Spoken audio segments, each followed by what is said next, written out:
Quand je suis née, avais-je de la vitalité? Est-ce avec elle que je suis arrivée?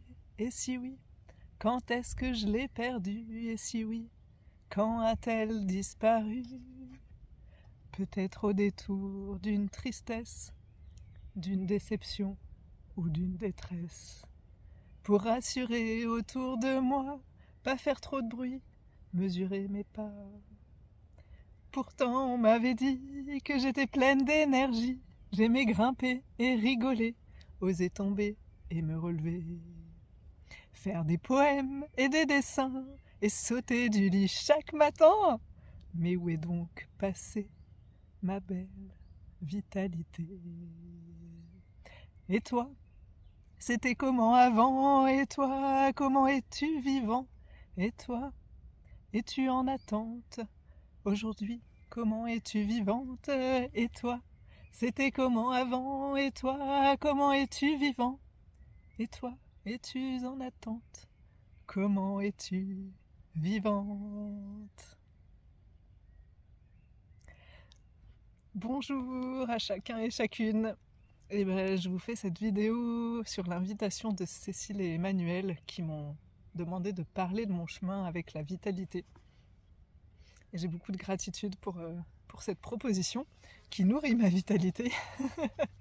Et j'ai beaucoup de gratitude aussi pour l'endroit depuis lequel je vous parle, qui est mon premier site spot, ma première place amie, avec laquelle je me sens très en lien. Alors, quand je suis arrivée en 2021 au stage de connexion à la nature et mentorat, je suis arrivée en état d'épuisement assez avancé.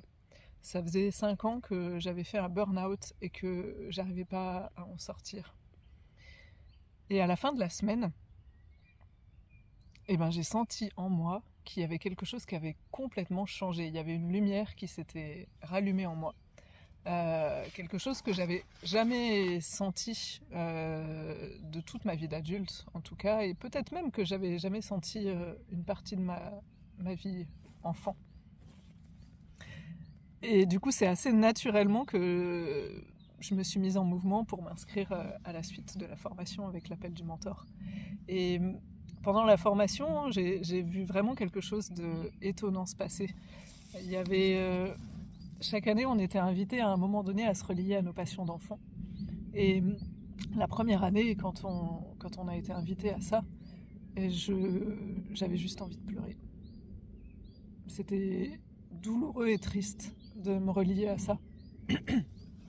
Et puis la deuxième année, ça avait un petit peu changé et j'avais de l'élan, j'étais contente d'arriver à ce moment-là et j'étais contente de renouer avec ces passions-là et notamment avec le fait de grimper aux arbres.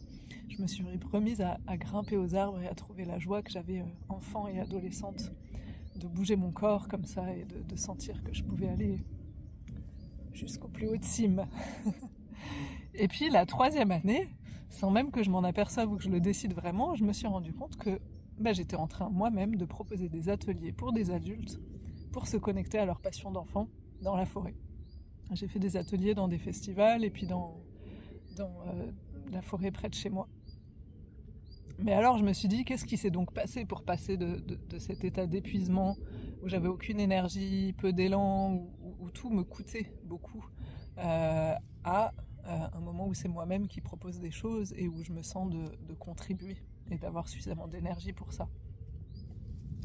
Et ce que j'ai pu identifier, c'est une des premières choses qui est un préalable, j'ai envie de dire, à retrouver cette vitalité pour moi.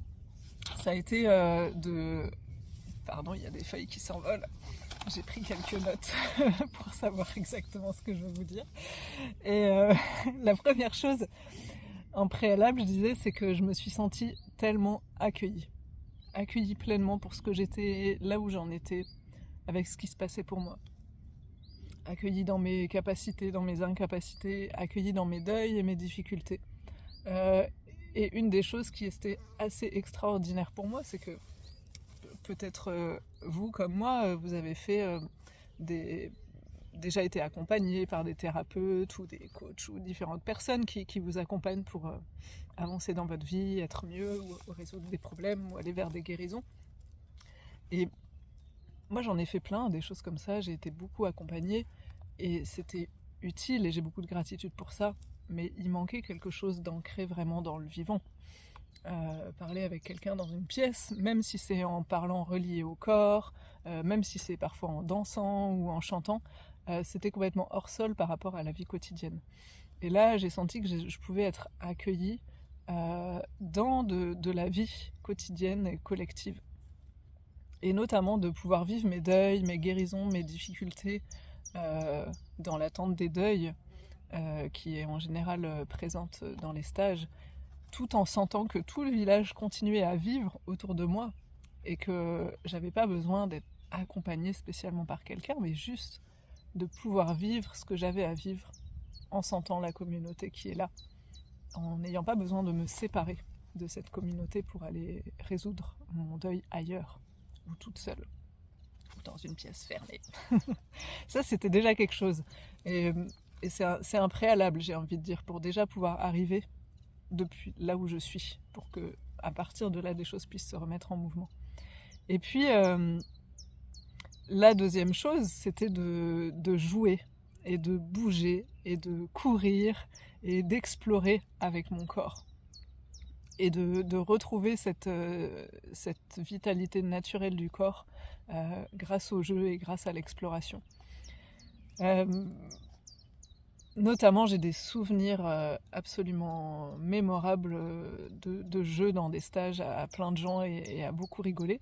Et puis aussi de jouer toute seule dans la forêt autour d'ici, là, et de me mettre à suivre des traces et me retrouver dans des tunnels de ronces, à ramper comme un sanglier sous les ronces et à retrouver beaucoup de joie et de vitalité dans mon corps, à sentir que j'étais capable de faire ça. Et en même temps, pourquoi est-ce que j'ai pu faire ça ? Et ben c'est là que vient un autre ingrédient qui, pour moi, a énormément contribué à retrouver la source de ma vitalité, qui est le fait de pouvoir être guidée, orientée, mentorée.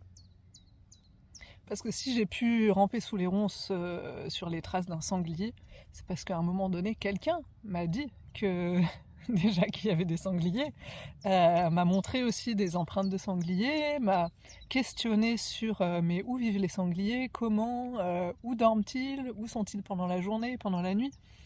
Voilà, il y a eu tout un tas d'accompagnements plus ou moins formels de personnes qui m'ont soit posé des questions et invité à aller chercher des infos, soit donné des informations, des orientations, des points de repère.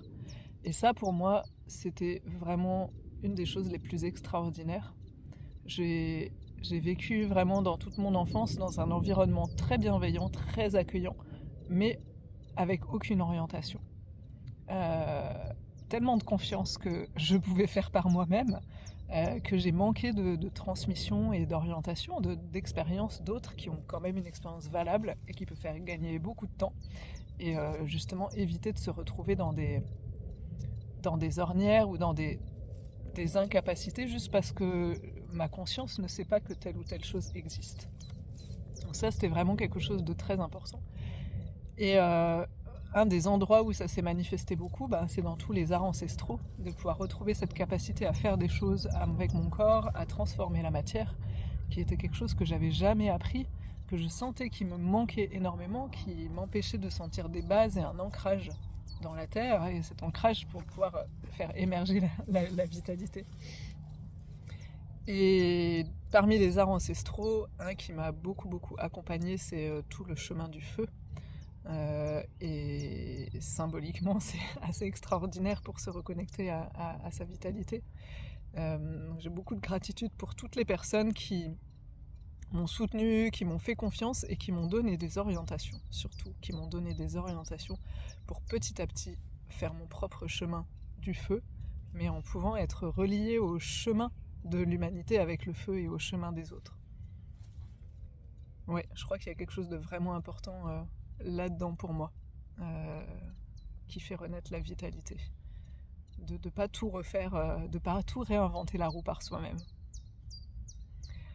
Et puis la dernière chose que j'ai envie de vous partager, qui a comme mis la cerise sur le gâteau de la vitalité, parce qu'avec tout ça j'avais repris de l'énergie et je sentais la capacité, l'envie, l'élan de contribuer, de plus être juste en en réception, en réception de gens qui vont m'accompagner pour traverser mes problèmes, en réception de gens qui vont m'expliquer, m'orienter. Mais là, je pouvais avoir suffisamment de vitalité pour moi aussi me mettre au service, transmettre. Et ce qui a vraiment peaufiné ça, c'est le fait qu'on me propose de prendre une place aussi d'expression et de pouvoir partager mon histoire, de pouvoir partager des histoires, c'est-à-dire de donner de la valeur à ce que j'avais vécu, à mes expériences. Et c'est une des choses qui est en train de se faire là, pendant que je fais cette vidéo d'ailleurs, et de pouvoir réaliser que non seulement je pouvais vivre des expériences, je pouvais faire des choses, je pouvais manifester des choses avec mon corps, je pouvais transformer la matière, je pouvais retrouver des compétences, je pouvais prendre soin de mes propres besoins grâce à ça, mes besoins matériels, et bien plus loin que ça. Mais en plus, grâce à ça et avec tout ça, je pouvais moi-même transmettre aux autres. Cette transmission qui m'a tellement manqué. Et transmettre par des orientations, mais aussi transmettre par juste rayonner, montrer, diffuser, parler de ce que je vis, de ce que j'ai vécu, de mon expérience, en ayant l'intention que ça puisse inspirer d'autres, autoriser d'autres à aller sur leur chemin, donner confiance que des chemins peuvent se trouver, notamment là pour retrouver la vitalité et bien d'autres choses encore. Et moi, il n'y a rien de tel que de m'exprimer, de chanter ou de raconter ou de dire ce que je pense pour faire émerger quelque chose d'une chaleur et d'un feu et d'une vitalité et d'une joie à l'intérieur de mon corps.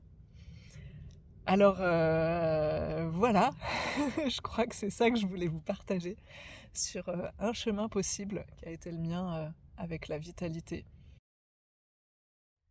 Quand je suis née, avais-je de la vitalité? Est-ce avec elle que je suis arrivée? Et si oui, quand est-ce que je l'ai perdue? Et si oui, quand a-t-elle disparu? Pourtant on m'avait dit que j'étais pleine d'énergie. J'aimais grimper et rigoler, oser tomber et me relever. Et toi, c'était comment avant? Et toi, comment es-tu vivant?